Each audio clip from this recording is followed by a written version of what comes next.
Oi, pessoal! No vídeo de hoje nós vamos falar sobre potencial padrão e algumas formas de utilizá-lo. Bem, nós na última aula falamos um pouco sobre a célula galvânica. Então, essa é uma representação da pilha de Daniell, no qual nós temos dois compartimentos. Num compartimento, nós temos uma reação de oxidação acontecendo. Nesse caso, é o zinco sendo oxidado a zinco 2+. E no outro compartimento, nós temos uma reação de redução acontecendo. Nesse caso, cobre 2+, indo a cobre 0. O fluxo de elétrons sai do compartimento à esquerda, onde acontece a oxidação, e por fora do circuito chega no outro compartimento, onde vai acontecer a redução. As cargas dos dois compartimentos são igualadas por meio de uma ponte salina. Essa ponte salina permite que íons sejam transferidos de um lado para o outro desse sistema para igualar as cargas, mas ela também é seletiva e só deixa passar íons que não vão interferir no potencial do eletrodo. Precisamos falar um pouco sobre nomenclatura. Primeiro vamos falar sobre a nomenclatura de par redox. Quando nós falamos de um par redox, nós não estamos nos referindo exatamente à reação como acontece numa determinada célula. O que isso quer dizer? O par redox ele é representado primeiro indicando a forma oxidada e depois a forma reduzida. No caso da nossa célula, por exemplo, o zinco ele vai sofrer uma oxidação e não uma redução, mas a representação do par redox do zinco é feita da mesma forma, colocando primeiro a espécie oxidada e depois a espécie reduzida. O par redox não representa a reação como acontece em uma determinada célula, é simplesmente um par redox. Então, tanto para o caso do zinco como para o caso do cobre, o par redox é representado primeiro com a espécie oxidada e depois com a espécie na forma reduzida. Fora isso, falando agora da nomenclatura numa célula eletroquímica, numa célula galvânica. Na célula, existem alguns símbolos que nós usamos para representar o que está acontecendo na prática. A representação de uma célula galvânica, ela tem que dizer exatamente tudo o que acontece.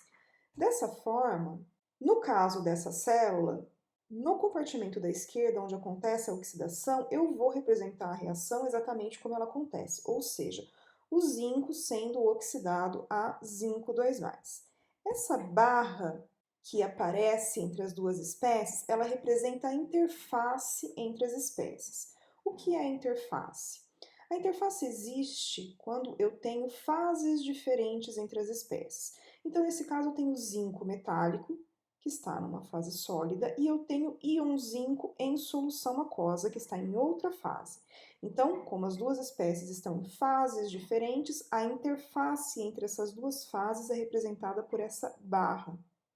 Vejam que é uma barra paralela ou perpendicular, que ela não é inclinada como a barra que nós estamos acostumados a usar para representar a indicação ou no par redox, certo? É uma barra um pouquinho diferente.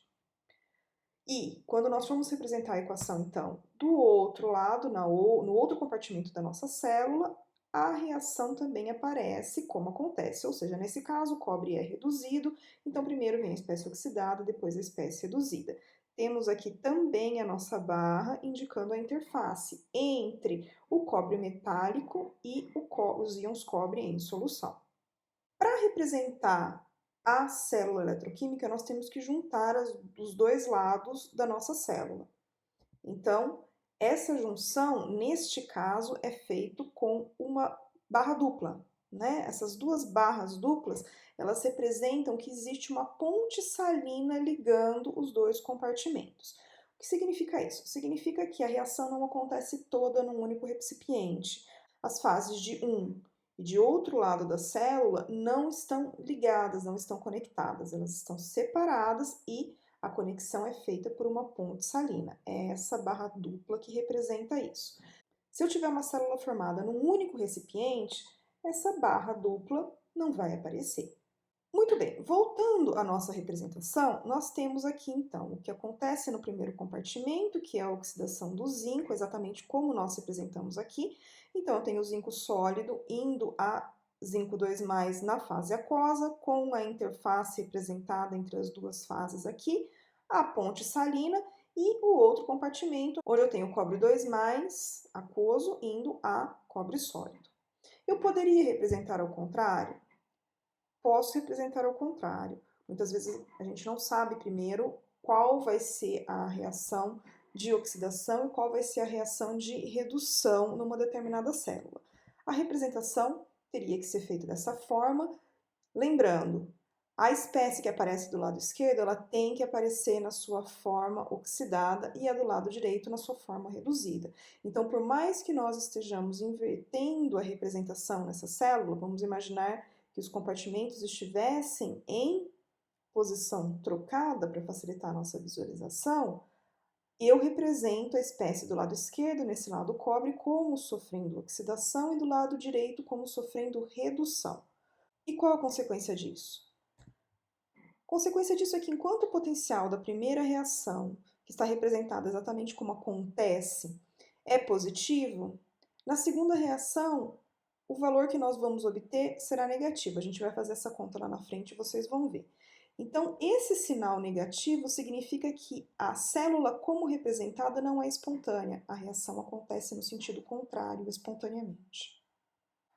Sempre que nós tivermos um componente metálico inerte na nossa célula, a representação vai ser feita colocando esse componente metálico no extremo da equação que representa a célula.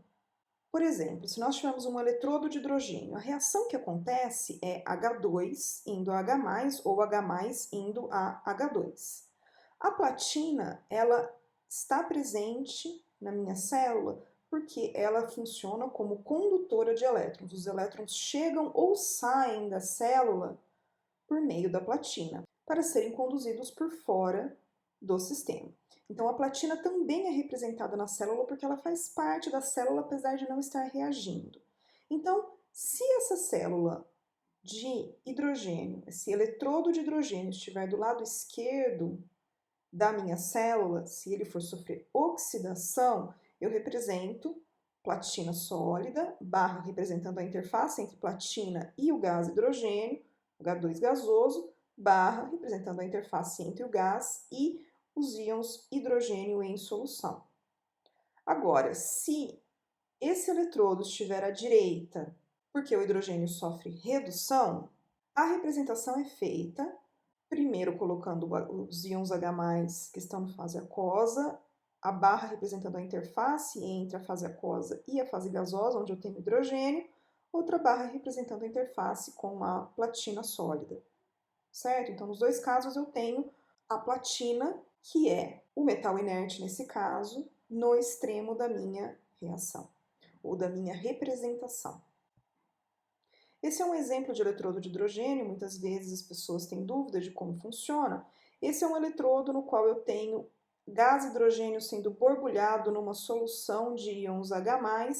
Esse gás hidrogênio enche o compartimento de cima do meu eletrodo. Tem um fio de platina que está em contato com a solução de íons H+ saturado com hidrogênio, também em contato com o hidrogênio que está nessa atmosfera do eletrodo. A reação de equilíbrio entre H+ e H2 acontece nessa interface. O contato com o exterior da minha célula é feito por meio da platina aqui. Um outro exemplo de representação é quando nós temos a espécie que será oxidada e a espécie que será reduzida na mesma fase. Por exemplo, se nós tivermos um eletrodo de íons ferro 3, ferro 2 em contato com um fio de platina, mesma coisa, eu tenho a reação, o equilíbrio vai acontecer entre ferro 3 e ferro 2, mas eu preciso do fio da platina como condutor para trazer e levar elétrons. A representação desse eletrodo vai ser feita. Se ele estiver do lado esquerdo, platina sólida, barra, ferro 3, ferro 2, com uma vírgula entre os dois, porque os dois estão na mesma fase, eu não posso colocar a barra, eu não vou colocar a barra, porque eu não tenho uma variação de fase entre uma espécie e outra.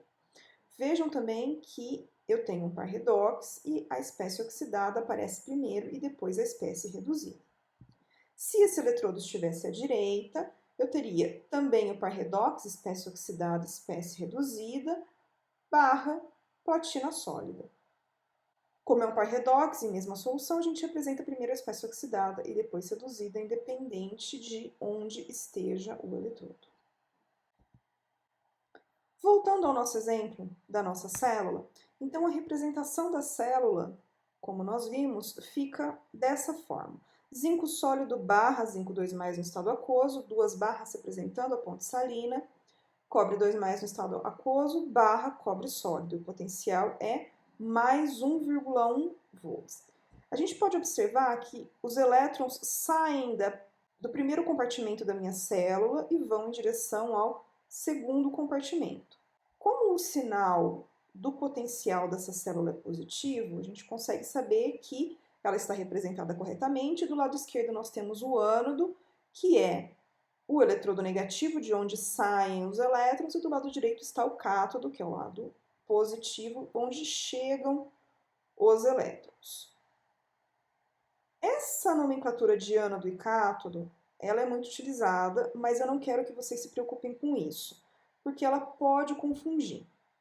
Então, o que eu quero que vocês tenham em mente sempre é de onde saem os elétrons e para onde vão os elétrons. Os elétrons saem do compartimento onde está acontecendo uma oxidação, que aparece primeiro, e vão para o compartimento onde está acontecendo a redução, que vem depois.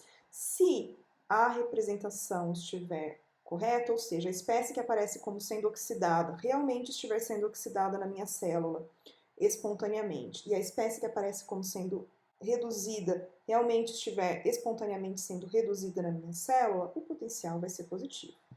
Se a representação for contrária, o potencial vai ser negativo, o que significa que os elétrons, na verdade, estão saindo do segundo compartimento em direção ao primeiro. E em vez de representar ânodo e cátodo, foi representado primeiro o cátodo e depois o ânodo.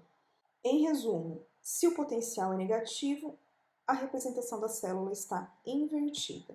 Então, vamos ter sempre em mente que primeiro entra a oxidação ou a reação de oxidação, a espécie que vai sofrer a oxidação, e depois a espécie que sofre a redução. Se isso tiver um potencial maior que zero, a célula está representada corretamente. Mas se o potencial for menor que zero, existe uma inversão nas reações que estão representadas nessa célula. Se nós tivermos uma representação de uma célula e quisermos saber qual a reação geral dessa célula, como a gente deve fazer? Então aqui a gente tem um exemplo de uma célula, platina sólida barra H2 gasoso barra HCl aquoso barra Hg2Cl2 sólido barra Hg líquido. Bom, a gente primeiro vê que eu não tenho a ponte salina aqui, então estão todos no mesmo recipiente, sem problemas, funciona do mesmo jeito.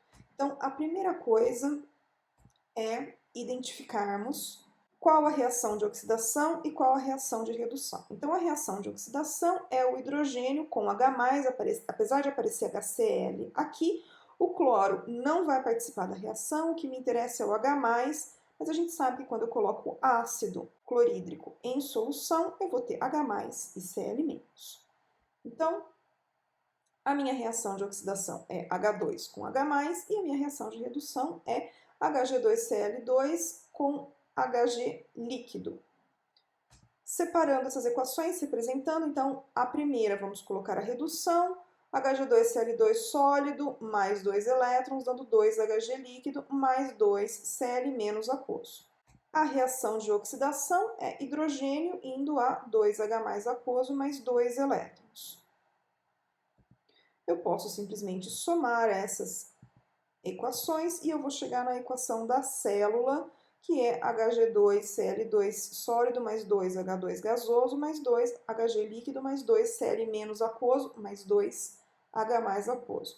Essa é a reação global da minha célula.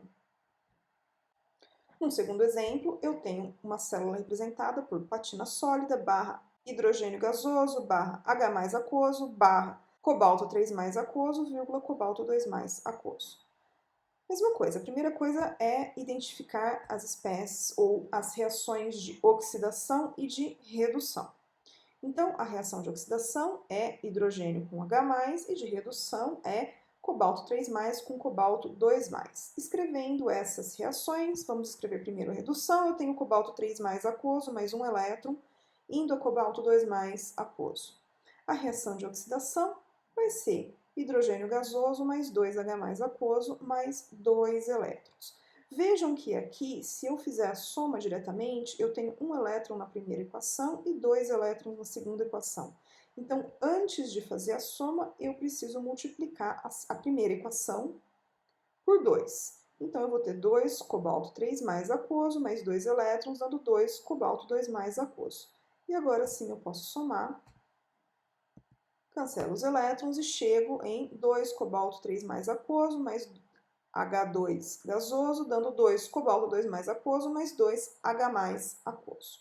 E essa é a reação geral dessa célula. Mas não adianta nós sabermos escrever a equação geral de uma determinada célula se nós não pudermos determinar o potencial da célula. E como é feito isso?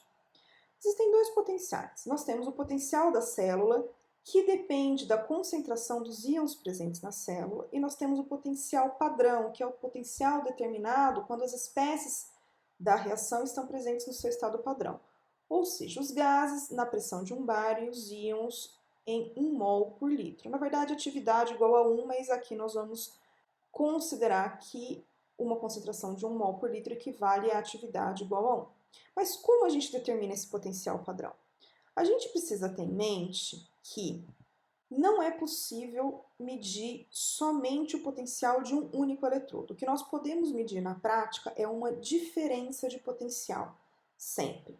O que significa isso? Significa que nós sempre temos que ter 2 eletrodos. O que a gente mede é a diferença de potencial entre esses 2 eletrodos. Dessa forma, mesmo trabalhando com as concentrações no estado padrão, eu posso ter diferenças de potencial padrão infinitas, dependendo da combinação entre eletrodos que eu faça. Como nós resolvemos esse problema? Nós resolvemos esse problema atribuindo a um determinado eletrodo o potencial padrão zero. Então, todos os eletrodos, todos os potenciais padrão medidos contra esse eletrodo, que tem seu potencial zero, vão ter um valor absoluto. Esse eletrodo é o eletrodo padrão de hidrogênio. O eletrodo padrão de hidrogênio é um eletrodo de hidrogênio naquela mesma reação que a gente estava vendo antes, ou seja, o hidrogênio indo a H+, e liberando elétrons. Essa reação em equilíbrio foi definida como tendo potencial zero.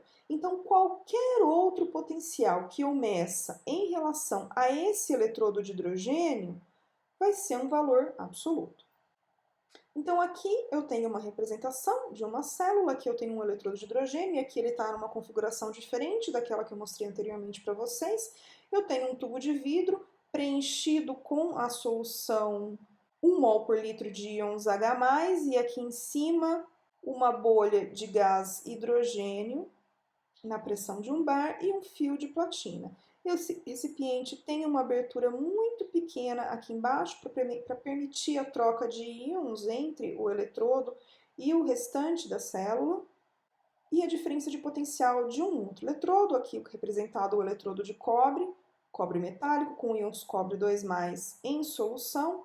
A diferença de potencial entre esses dois eletrodos é a diferença de potencial, é o potencial padrão do par redox cobre 2+, cobre 0, ou seja, deste eletrodo, que é o eletrodo que nós estávamos vendo até agora na pilha de Dehn. Definido, então, qual vai ser o eletrodo padrão, que tem o seu potencial zero, que a partir de agora nós chamamos, então, de eletrodo padrão de hidrogênio, nós podemos determinar o potencial padrão de qualquer outro eletrodo, desde que seja medido em relação a esse eletrodo. Então, no caso do nosso exemplo, para determinar o potencial padrão do cobre, eu preciso escrever a representação dessa célula eletroquímica, que tem 2 eletrodos, sendo um hidrogênio e o outro cobre. Como eu quero determinar o potencial padrão de redução do cobre, o cobre tem que aparecer sendo reduzido na minha representação. Portanto, ele aparece do lado direito da minha representação de célula. Se o cobre está sendo reduzido, o hidrogênio vai ser oxidado e ele vai aparecer do lado esquerdo da minha representação da célula. Então, primeiro, como a gente já viu, aparece a reação de oxidação e depois a reação de redução.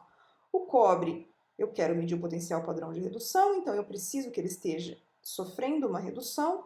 A aparece então do lado direito e o hidrogênio do lado esquerdo sofrendo uma oxidação.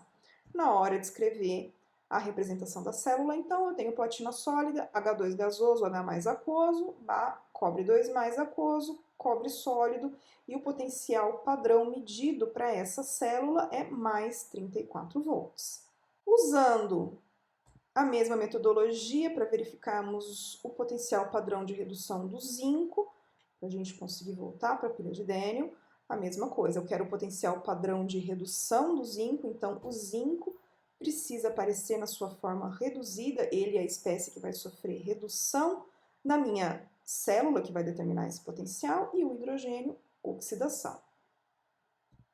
A representação da célula, então, fica platina sólida, H2 gasoso, H mais aquoso, barra zinco 2 mais aquoso, zinco sólido, e o potencial padrão dessa célula é menos 0,76 volts. Então, o potencial padrão de redução do zinco é menos 0,76 volts. E o que significa esse potencial negativo? Significa que a reação de oxidação do zinco, na verdade, é espontânea em relação ao hidrogênio. Então, essa célula está representada dessa forma, ela deve ser representada dessa forma, porque eu estou determinando o potencial padrão de redução do zinco, mas a interpretação desse sinal negativo é que, na prática, se eu montar essa célula, a espontaneidade dela vai estar para a redução do hidrogênio e oxidação do zinco. Mas, voltando, o que me interessa realmente é esse valor com sinal negativo mesmo.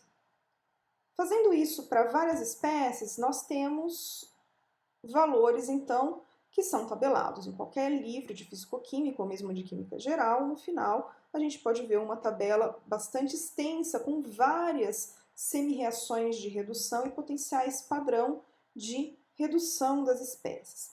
A partir desses valores tabelados, a gente consegue determinar o potencial padrão de outras células, desde que envolvendo as espécies descritas aqui.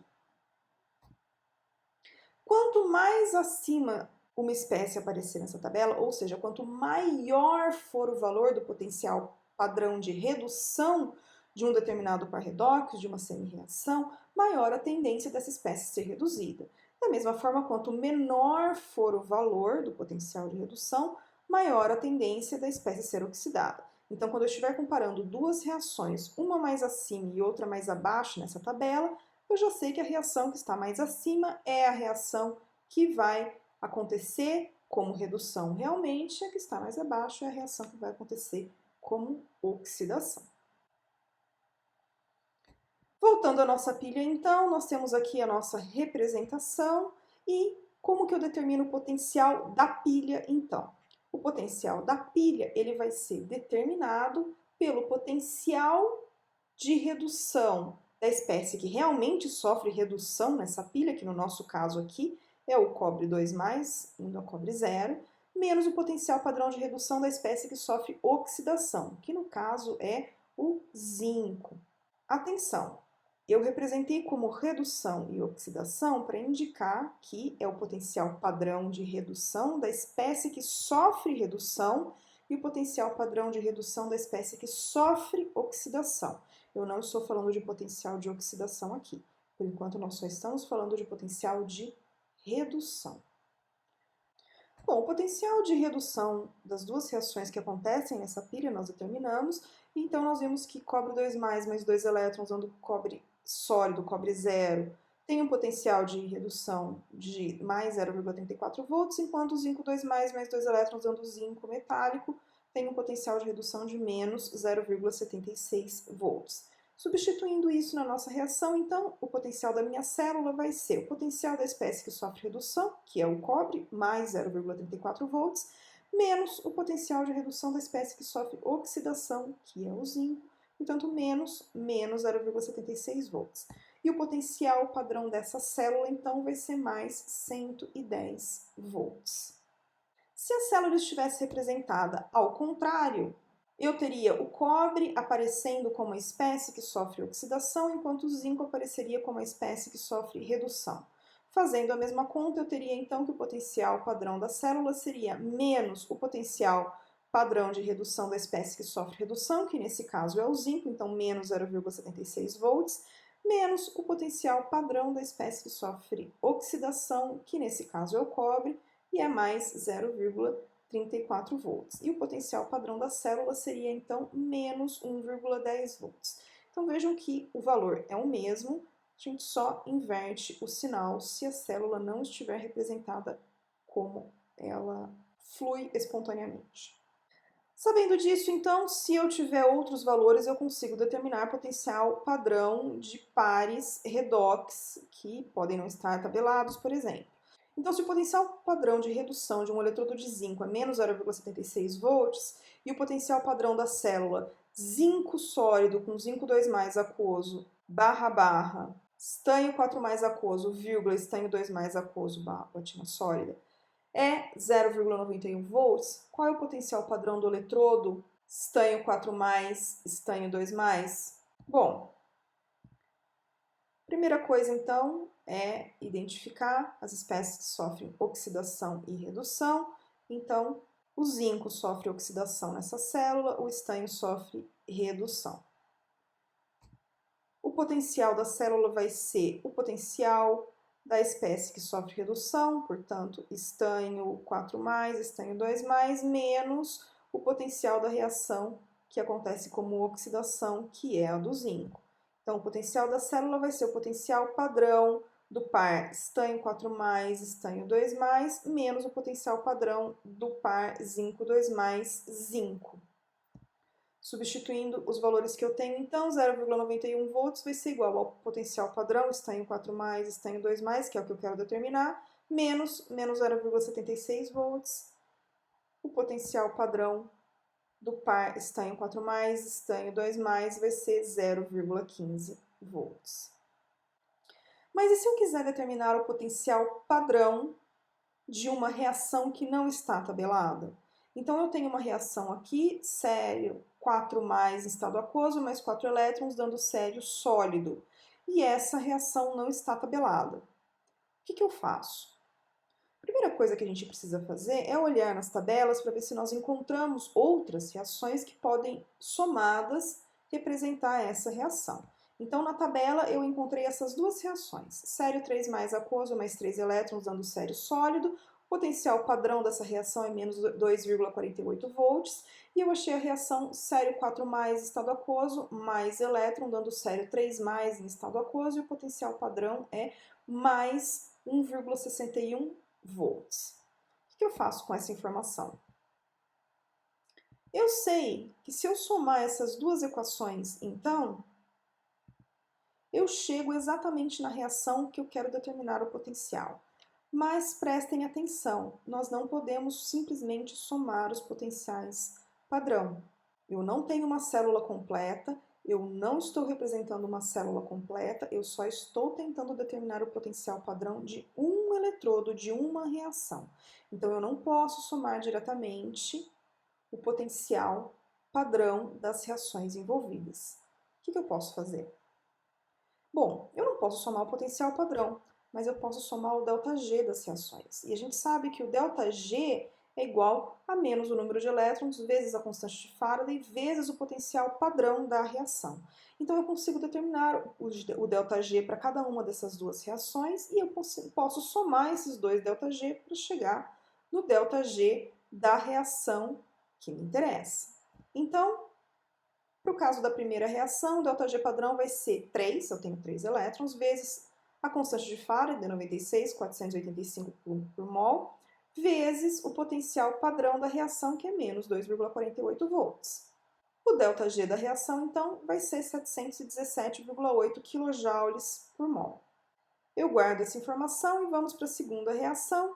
O ΔG dessa reação vai ser menos 1 elétron, vezes a constante de Faraday, 96.485 coulomb por mol, vezes o potencial padrão mais 1,61 volts. O ΔG da reação, então, vai ser menos 155,3 kJ por mol. Ótimo. Tenho determinado o ΔG das duas reações e agora sim eu posso somar essas reações e o ΔG da reação final vai ser a somatória do ΔG das duas reações. Então, o ΔG da reação vai ser 717,8 kJ por mol menos 155,3 kJ por mol. O ΔG da reação, cujo potencial eu estou tentando determinar, então, é 562,5 kJ por mol. Ótimo. Volto, então, à equação do ΔG. ΔG é igual a menos o número de elétrons vezes a constante de Faraday vezes o potencial padrão. Eu tenho o ΔG, eu tenho o número de elétrons, que é 4, tenho a constante de Faraday, então eu consigo determinar o potencial padrão dessa reação. Substituindo os valores, então, o potencial padrão vai ser menos 562,5 vezes 10 ao cubo, joule por mol, sobre 4 vezes 96.485 coulombs por mol. O potencial padrão dessa reação, deste eletrodo, então, é menos 1,46 volts. Na aula anterior, nós vimos que a gente consegue correlacionar a energia de Gibbs, a variação da energia de Gibbs com o potencial padrão através da equação, ΔG padrão é menos o número de elétrons vezes a constante de Faraday vezes o potencial padrão, equação essa que a gente acabou de utilizar para resolver o exercício anterior. E a gente sabe de longa data que o ΔG de uma reação é igual a menos RT-ln de K, que é a constante de equilíbrio da reação. Eu posso igualar essas duas equações e eu tenho que NFE vai ser igual a RT-ln de K e eu tenho que Ln da constante de equilíbrio, então, vai ser igual a o número de elétrons envolvidos na reação vezes a constante de Faraday vezes o potencial padrão sobre a constante universal dos gases vezes a temperatura. E essa é uma forma de nós correlacionarmos, então, a constante de equilíbrio com o potencial padrão, que é uma medida eletroquímica.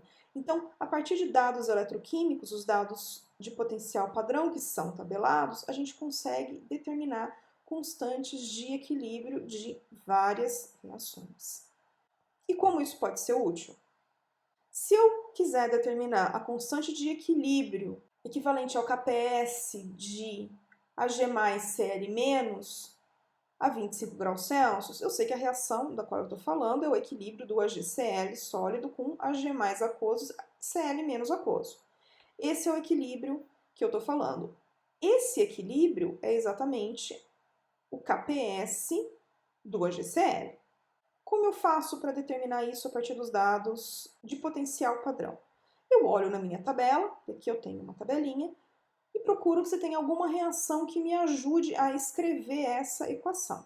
Então, eu tenho aqui, se vocês separarem, eu tenho aqui ó, Ag+, mais elétrons dando Ag sólido, e eu tenho aqui embaixo AgCl mais elétron dando Ag sólido mais Cl menos.